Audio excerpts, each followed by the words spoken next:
Welcome to Garden Chills. Tonight, we return to the world of 30 Days of Night with 30 Days of Night, Dark Days. So how does the sequel compare to the original? Well, much like Terminator Dark Fate, if you have the word dark in your title, well then, you really are in for a lot of shit. Let's get started. Our story takes place sometime after the events of the first. Stella Olenson, now played by Kylie Sanchez instead of Melissa George, is holding a Q&A for her new book, which documents her terrifying experience over in Barrow. So I want to thank you, all of you, for being here tonight, for having an open mind. Except she rigged the auditorium with UV lights to reveal any vampires hiding among the audience. She catches the attention of a group of vampire hunters, who ask her to join their crusade to take down the big queen bitch herself, Lilith. Such a disappointing follow-up. Right in the opening shots, the quality has already gone downhill. The setting is not as immersive as the first. Instead of the film taking place in the snowy, secluded nightmare of Barrow, now we're surrounded by dull and dark textures of an urban city.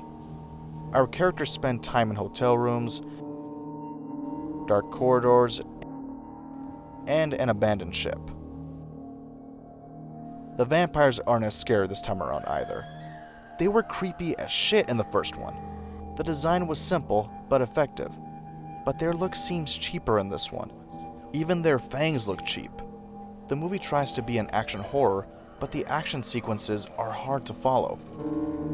When Stella and her fellow hunters have to take on waves of vampires, it's usually in dark interiors. Mix that in with a lot of quick cuts, close-ups, and shaky cam, the action comes off as very disorienting rather than entertaining. The vampires are mowed down like zombies from Left 4 Dead, which doesn't make sense because in the first movie, the vampires weren't all that fazed by guns, and they were far more aggressive. Here, they feel more like a nuisance than an actual threat.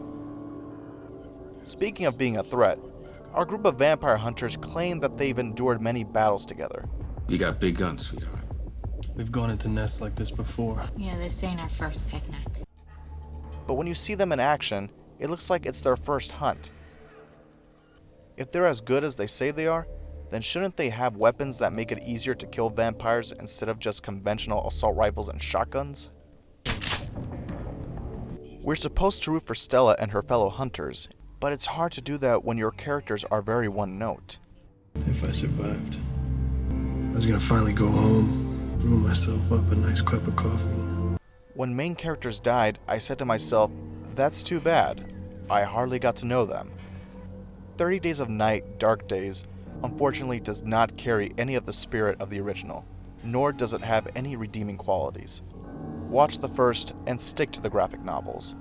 This movie can take an axe to the neck.